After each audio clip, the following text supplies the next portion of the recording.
los jóvenes de la escuela dominical.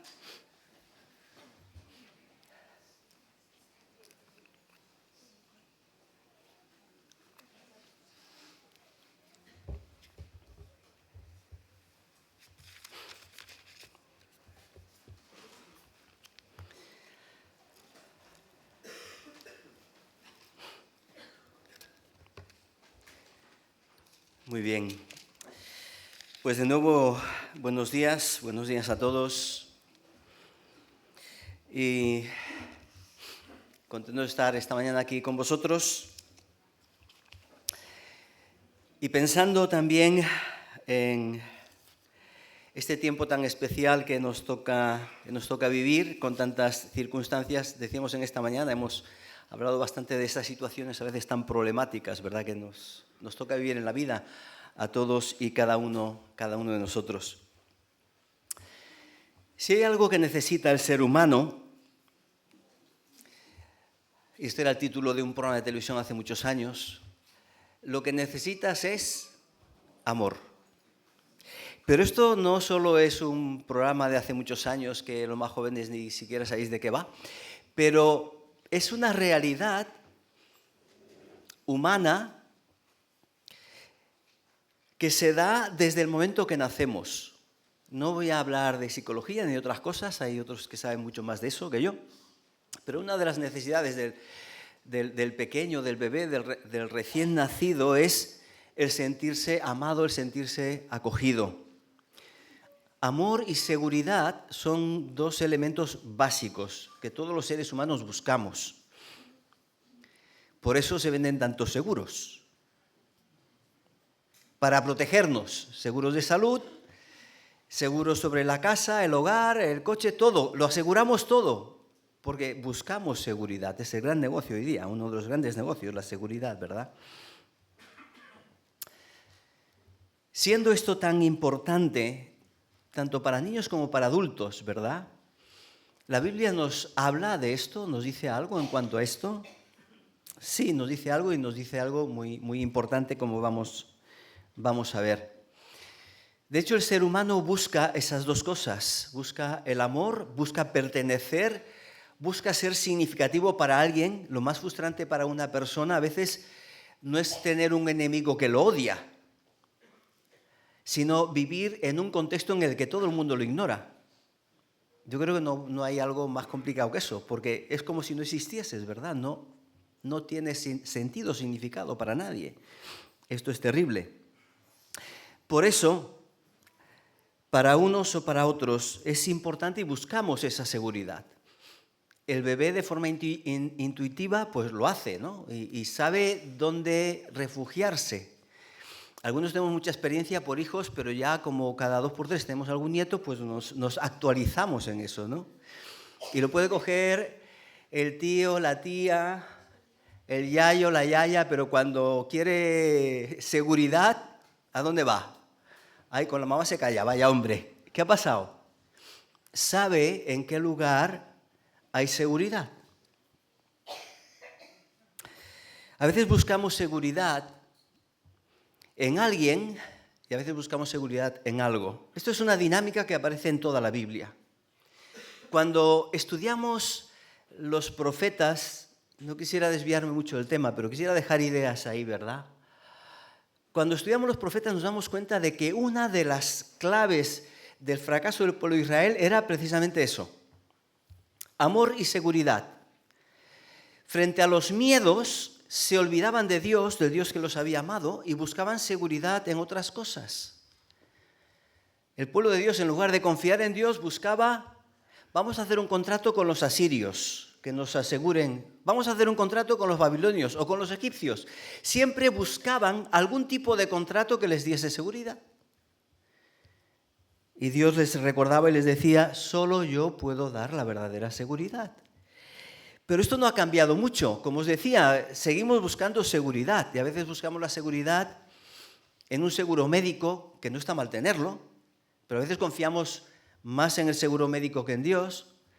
O confiamos en unos buenos ahorros, en un buen plan de pensiones. Y la situación que vivimos hoy en Europa y en el mundo a veces a uno le hace pensar mucho. todas esas seguridades, en un día, si estuviésemos en Ucrania, en un día volarían y desaparecerían todas. Porque en último término no depende de lo que yo tengo, yo poseo, sino del soberano Señor y de lo que permite que suceda en el mundo. Hemos vivido en España una crisis tremenda. Todavía estamos ahí viviéndolo. Una dana. Qué nombre, ¿verdad? Hace 10 años no sabíamos lo que era eso. Existía, pero nunca como ha pasado este año. Esta semana estaba conversando con hermanos en Valencia que están trabajando ahí en medio y a uno se le parte el corazón viendo lo que sigue pasando. Hay gente que todavía no ha accedido a su casa. No pueden llegar a sus casas y dices, si yo me pongo esa piel, es que lo han perdido todo. Han perdido todo su patrimonio, su recuerdo, su historia. Es terrible una situación así. Una crisis tremendamente profunda. Pero no solo cosas. Muchos y hermanos nuestros han perdido amigos o familiares en este suceso. Pérdidas, ¿verdad? Bueno, ¿dónde podemos encontrar un referente en la Escritura que nos dé algunas pautas, algunas pistas? ¿Qué hacemos en estos momentos de crisis y de pérdida, donde parece que estamos solos, que nadie nos ama? Esa es una de las sensaciones que tienen nuestros compatriotas en Valencia. Nadie nos hace caso, muchas promesas, pero todas vacías. Estamos solos, ¿no? Son más los voluntarios los que trabajan que las autoridades. Esta es una de las quejas que uno oye. ¿Dónde podemos encontrar entonces esa seguridad? ¿Dónde podemos encontrar refugio y confianza? Quisiera invitaros a ir a un libro del Antiguo Testamento, muy breve. Vamos a leer solo el primer capítulo, pero espero que con lo que vamos a decir esta semana no podáis pasarla ni resistir el terminar de leer los otros 3 capítulos. Es el libro de Ruth. Vamos a hacer una lectura de este capítulo que nos sitúa en ese contexto en el que estamos hablando. Es una familia que pasa su dana, permitidme la comparación, una profunda dana. Y quisiera que nos pusiésemos en la piel de una mujer y después de otra, ¿vale? De una tal Noemí y después de una tal Ruth. Ellas nos van a ayudar a hacer un camino que nos va a llevar desde un futuro absolutamente incierto y negro a un espacio y un lugar donde la bendición de Dios, la luz de Dios está presente y radiante. Pero hay que recorrer un camino. Y vamos a empezar en este capítulo 1, pues eso, con la parte más oscura y luego anticiparemos el camino de la bendición. Dice así, libro de Ruth, capítulo 1. En la época de los jueces hubo un hambre en el país y un hombre de Belén de Judá. Aquí cada expresión es importante, ¿eh? No nos vamos a poder parar, pero por favor integrarlas, ¿eh? Época de los jueces. Un hombre de Belén de Judá emigró con su mujer y sus 2 hijos a la tierra de Moab. Aquel hombre se llamaba Elimelec y su mujer Noemí. Los nombres de sus hijos eran Maón y Kelión, efrateos de Belén de Judá. Llegaron a los campos de Moab y se quedaron allí. Murió Elimelec, marido de Noemí, y se quedó sola con sus 2 hijos, que se casaron con mujeres moabitas. Una se llamaba Orfa y la otra Ruth, y habitaron allí unos 10 años. Murieron también los 2, Maón y Kelión, de modo que la mujer quedó así desamparada, sin sus 2 hijos y sin su marido. Cuando Noemí se enteró de que el Señor había bendecido a su pueblo y que el hambre había terminado, decidió abandonar Moab junto con sus nueras. Partió con sus 2 nueras del lugar donde había estado y emprendieron el camino de regreso a la tierra de Judá. Y Noemí dijo a sus 2 nueras: «Andad, volveos cada una a casa de su madre. Que el Señor os trate con la misma bondad que vosotras habéis demostrado con mis hijos ya difuntos y conmigo. Os conceda el Señor que halléis descanso, cada una en casa de su marido.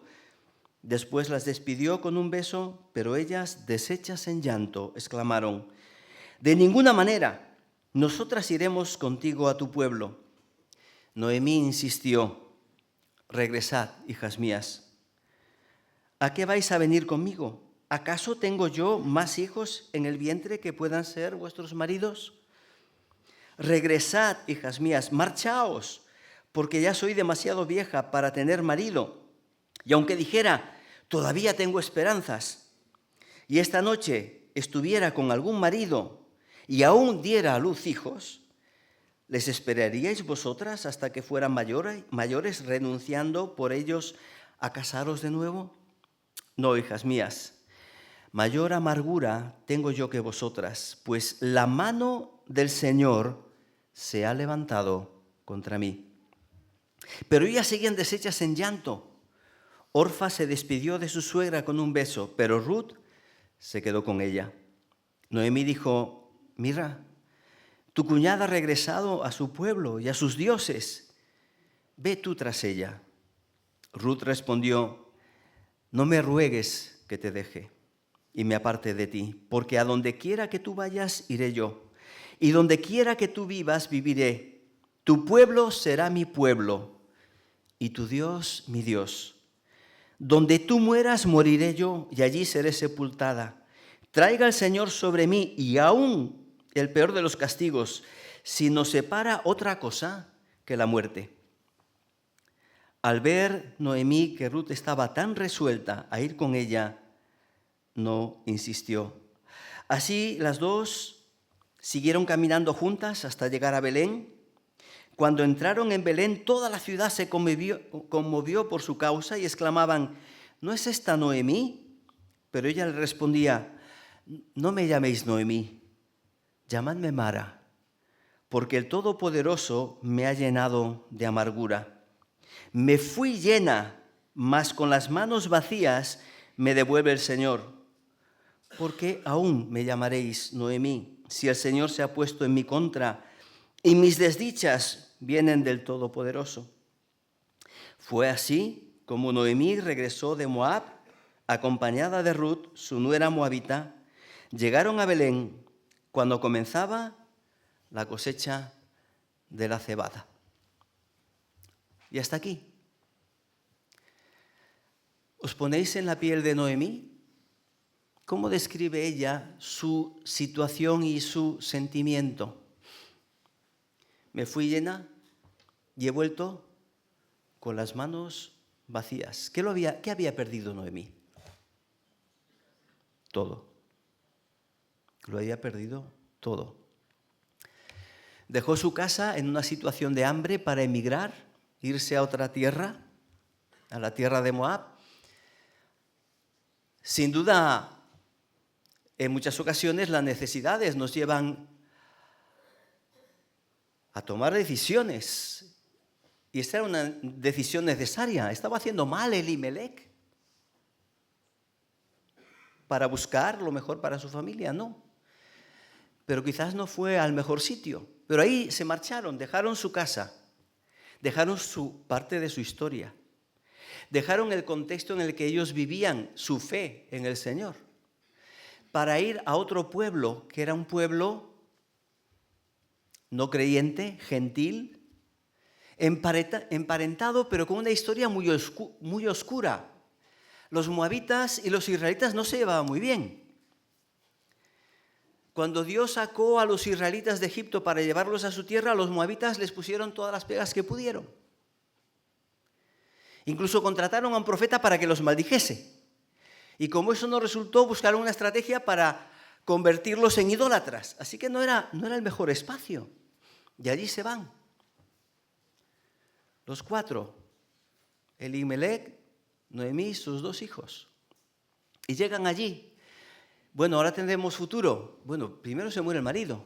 Vaya, ¿dónde queda el futuro? Pues en los dos hijos que se casan. Pero 10 años después mueren sin hijos. Yo creo que en nuestra cultura no podemos entender lo que eso significa en ese contexto. ¿Cuál era tu seguridad social? ¿Cuál era tu futuro? ¿Tu familia? Hoy alguien puede vivir solo, recibe la pensión a final de mes y se aguanta, ¿verdad? Pero en este contexto, una viuda sin hijos no tiene ningún futuro. Ni personal, ¿quién la va a atender? ¿Quién la va a cuidar, verdad? Ni en cuanto a su esperanza espiritual. Probablemente estaban sufriendo las consecuencias de una decisión equivocada, que tenía un buen motivo, pero probablemente equivocada, ¿verdad? Allí fueron a Moab. Es el tiempo de los jueces, es el tiempo de los ciclos. La historia de Noemí y su familia es la historia de todo el pueblo de Israel. ¿Qué pasaba? ¿Las cosas iban bien? Pues genial, nos olvidamos de Dios, vivimos para nosotros. Así vivía Israel en el tiempo de los jueces. Pero cuando se olvidaban de Dios, ¿qué pasaba? Venían los problemas. De eso conversábamos, ¿verdad? Problemas, entonces me acuerdo ¿de quién? Del Señor. Y ahí clamamos. Y Dios, que es rico en misericordia, lo que hacía era responder, enviar a un libertador, rescatar a su pueblo, y venían momentos de tranquilidad y paz. ¿Qué pasaba entonces? Nos volvemos a olvidar de Dios. Era un ciclo continuo. Esta mañana estamos hablando de la misericordia de Dios. Tenemos que incluir ahí la paciencia de Dios, porque esto era continuo, era la noria que se repetía una y otra vez. Esta experiencia que viven es una experiencia, decíamos, de pérdida. Había hambre, se convirtieron en emigrantes, fueron al país probablemente que debían tener en el último de la lista, a Moab, pero aún así fueron. Pero Dios sigue cuidando de esta familia, allí donde está. Están en Moab, pero Dios tiene un plan para ellos. Sí, incluso para la familia de aquellos que han fallecido, porque la historia se complica mucho, ¿verdad? No solo queda viuda Noemí, sino que quedan viudas sus dos nueras, mueren también sus dos hijos. 4 viudas en Moab. ¿Qué hacemos? ¿Qué hacemos? Y el texto nos relata que estas 3 mujeres toman una decisión. Regresar con Noemí al lugar de origen, a Belén. Voy a resumir esa parte, ¿verdad? Pero cuando el futuro es incierto, tan incierto como lo que estaban viendo en ese momento las 3, otra vez se plantean un cambio de lugar, ¿no? Pero para dar ese paso, ellas tienen que plantearse una decisión importante. Regresan las 3. ¿Y por qué regresan en primer lugar? Regresan porque Noemí, a pesar de estar viviendo una de las etapas o la peor etapa de su vida, ella está enfatizando el dolor que tiene dentro. ¿Cómo no va a tener dolor? Cuando pierdes tu marido, pierdes tus hijos y aún la hacienda que tienes se va a perder.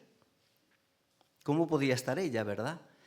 Pero hay una cosa que podemos pasar por alto leyendo el libro de Ruth, en el que hay que leerlo muy despacio, no se puede hacer una lectura rápida, ¿verdad? Sería un pecado, porque hay demasiadas claves en el libro que no se pueden ignorar. Cuando Noemí se enteró de que el Señor había bendecido a su pueblo. ¿Os dais cuenta de lo que está diciendo el texto? Nos está diciendo que una mujer que ha enviudado, una mujer que ha perdido a los hijos, una mujer que se ha ido a otro pueblo, que está en medio de extraños, solo tiene ahí a sus 2 nueras. A pesar de que siente el dolor, siente la angustia de la pérdida, ¿cómo no lo va a sentir? Jamás ella pierde su punto de referencia en Dios. No tiene móvil, no hay WhatsApps, no recibe correos informativos de la unidad que le digan qué va a pasar. La pregunta es, ¿cómo esta mujer se entera de esto? Porque en su corazón hay una preocupación profunda por la realidad de lo que está pasando en su pueblo. Ella no se desconecta de su fe en Dios. Ella hace como otros personajes importantes del Antiguo Testamento en momentos de crisis, como Job, como un Habacuc para los que conocéis la Biblia, que en los momentos de crisis lo que hacen es hablar con Dios y abrir su corazón a Dios. Y usa expresiones muy fuertes, ¿no? Hablando de la mano del Todopoderoso está contra mí. Pero no estoy renunciando al Todopoderoso, sino que estoy reconociendo que Él es Señor sobre mis circunstancias personales, a pesar de que son malas, terribles, y no las entiendo. Pero en el momento que hay una buena noticia, se enteró de que el Señor había bendecido a su pueblo, toma una decisión. Volver al lugar de bendición. Quizás esta es parte de nuestra historia como creyentes muchas veces, que buscamos nuestras propias soluciones a los problemas y a veces en esa búsqueda de soluciones nos vamos separando y nos vamos distanciando de Dios. Y Dios no envía su juicio, pero a veces vivimos las consecuencias de esa distancia de Dios. Y Noemí toma una decisión. En los momentos en los que no hay futuro, Dios siempre nos plantea y pone delante de nosotros la posibilidad de tomar una decisión.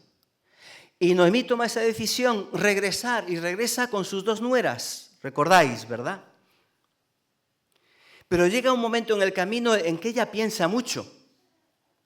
Y piensa en sus nueras. Y aquí hay 2 instituciones que voy a tratar de explicar de forma muy breve para que entendamos qué está pasando, ¿verdad? Aquí Noemí les dice, mira, regresad a vuestra casa, a la casa de vuestra madre y casaos otra vez. No hay otro futuro, conmigo no tenéis futuro. ¿Por qué? Porque no os puedo dar más hijos. Bueno, ¿y por qué saca eso Noemí? Había una ley en el antiguo Israel que se conocía como la ley del levirato. Por explicarlo muy resumidamente. Dios repartió la tierra de Israel entre todo su pueblo y le dio a cada familia un trozo de tierra para que la disfrutase, fuese de su posesión y la trabajase y pasase de una generación a otra, ¿verdad? Pero ahora resulta que han fallecido los 2 hijos. ¿A quién va a pasar esa herencia? Bueno, la ley del levirato suplía eso, y para que no se perdiese el nombre de la familia y la hacienda de la familia, proponía que un pariente se casaba con las viudas y el primer hijo que tenía esa viuda no era hijo de su actual marido, sino que llevaba el nombre de ¿quién? Del marido fallecido. De forma que esa familia no perdía la herencia ni perdía la tierra, ¿verdad? De esto voy a hablar después. Y había otra institución que se llamaba el Goel, el Redentor. Ese era un pariente cercano, un pariente de la familia, que estaba dispuesto a comprar aquella tierra que quizás había perdido un familiar o un pariente, comprarla, pero no para él, sino comprarla ¿para quién? Para el pariente que se había quedado sin ella. Y en el libro de Ruth se juntan estas 2 imágenes, ¿verdad? Hay necesidad de rescatar la tierra, pero necesitamos a alguien que también la compra y alguien que traiga un descendiente que mantenga el nombre de la familia. Por eso Noemí les dice, yo no os puedo dar más hijos, en mi caso está todo perdido, no hay ninguna opción, ¿verdad? Así que regresad. Y ahí les plantea tomar una decisión. Es interesante cuánto les costó a las nueras regresar. Y uno se extraña un poco en nuestra cultura, ¿verdad? Las nueras son las que tienen la peor fama en los chistes que contamos por aquí, ¿no? ¿O no? No sé. Pero aquí dice, no nos queremos ir. Y Noemí tiene que insistirles que humanamente hablando, desde la perspectiva humana, y le está diciendo, os quiero, conmigo no tenéis futuro, buscad un futuro en la casa de vuestra madre, en la casa de vuestra familia, empezad de nuevo, ¿verdad? Y una toma la decisión de ir y volver a su tierra y a sus dioses. Y otra toma la decisión de hacerse discípula de Noemí, porque es una declaración de discipulado, de Ruth, perdón. Es una declaración de discipulado lo que hace Ruth en este caso. No me ruegues que te deje, que me aparte de aquí, voy a ir donde tú vayas, viviré donde tú vivas, tu pueblo será tu pueblo, mi Dios, tu Dios será mi Dios. Te sigo a donde quiera que vayas. Nada me vas a separar de ti. Es demás, hace un juramento, ¿no? Que si hay alguna cosa que le separe que no sea la muerte, que el Señor traiga el peor de los males sobre ella. Esto es un juramento, ¿no? ¿Juramento de qué? Estas son frases de discipulado. Te seguiré donde quiera que vayas. Mi vida es la tuya. Así que encontramos aquí una gran discípula del Dios de Israel. Tu pueblo será mi pueblo y tu Dios será mi Dios. Y uno se pregunta, ¿por qué Ruth toma una decisión de esta clase? Y no está en el texto explícitamente, pero no hay otra explicación que la vida, el testimonio de Noemí a sus nueras. ¿Cómo pudo Ruth enamorarse del Dios de Israel si no lo conocía? No, ella está dispuesta a dar un paso de fe, porque aquella mujer es una mujer que sigue esperando en Dios, que regresa con la confianza de que Dios tiene un plan, hay un futuro, aunque ella no lo entiende, no sabe cómo Dios lo va a realizar, pero hay un testimonio vivo, aún en la crisis de fe que ella tiene, porque ve a Dios en este caso casi como aquel que es el enemigo que le está dañando,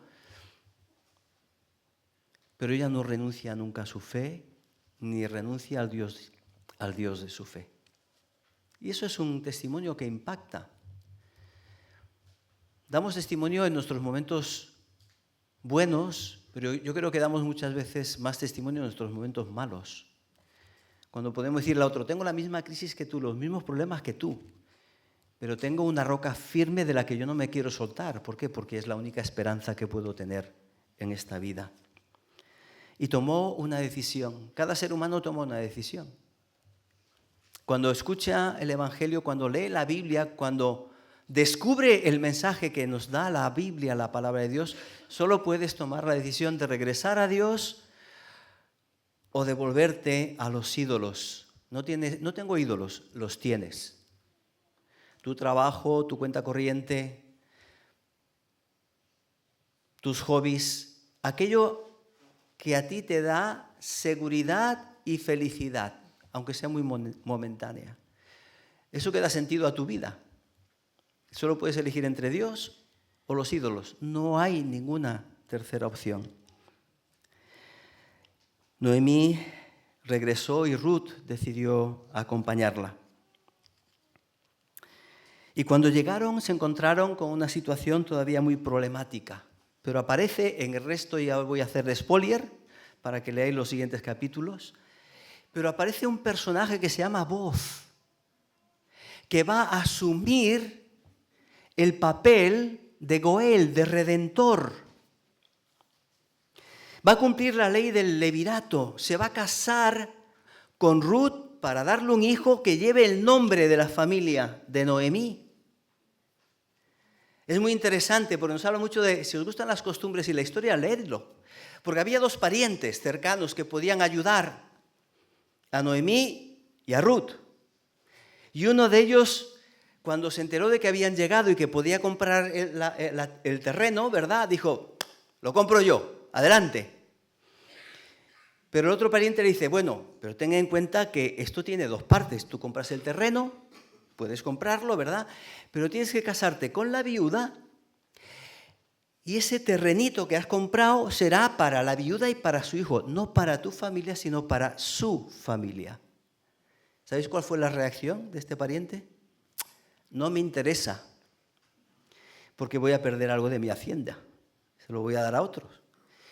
Pero había alguien que estaba dispuesto a pagar el precio para rescatar a esa familia y para darles un nombre, voz.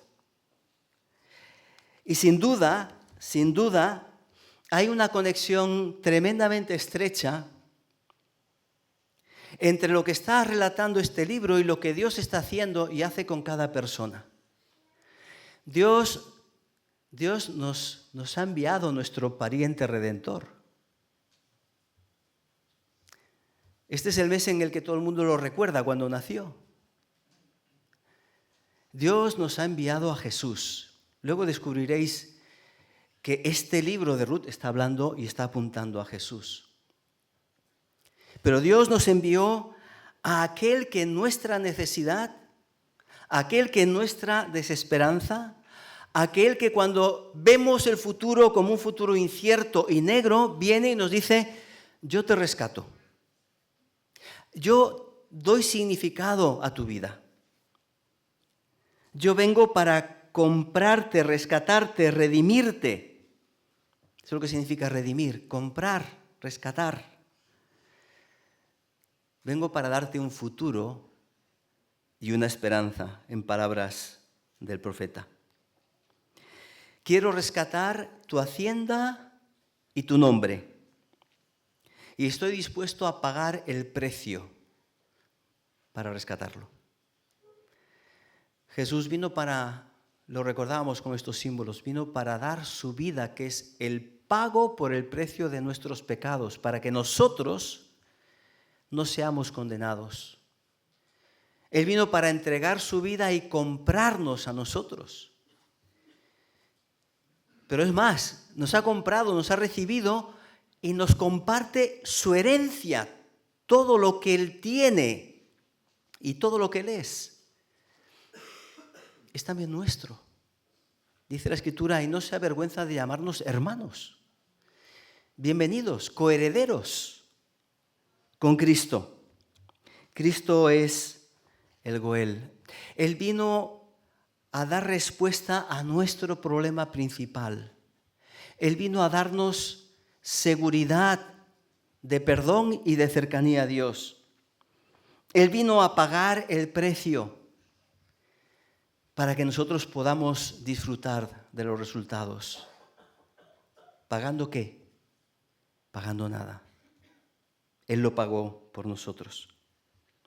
Cuando Noemí y Ruth decidieron regresar, lo que decidieron hacer es, en una expresión que encontramos en el capítulo 2, en boca de este voz redentor, en el versículo 12, dice que el Señor, le dice voz a Ruth, que el Señor te recompense por ello y que recibas tu premio de parte de Dios, el Señor de Israel, bajo cuyas alas has venido a refugiarte. Habían salido de Moab, de un pueblo que estaba bajo el juicio de Dios. Dios había anunciado en el Antiguo Testamento, el libro de Deuteronomio, de Moab se habían portado tan mal con los israelitas que ni siquiera va a entrar nadie ni hasta la 10ª generación. Ya, no han pasado ni 10 generaciones. Pero aquí hay una moabita sin esperanza y sin futuro a la que Dios le abre las puertas. ¿Por qué? Porque ha decidido dar el paso de fe, acercarse a Dios, y las alas de Dios la acogen, la recogen. Nadie está más allá del alcance de la gracia de Dios. Recuerdo divinamente las palabras de Jesús en el Evangelio de Mateo, mirando a Jerusalén. Jerusalén, Jerusalén, que matas a los profetas. ¿Cuántas veces quise recogerte como la gallina recoge a los polluelos debajo de sus alas? Y no quisiste.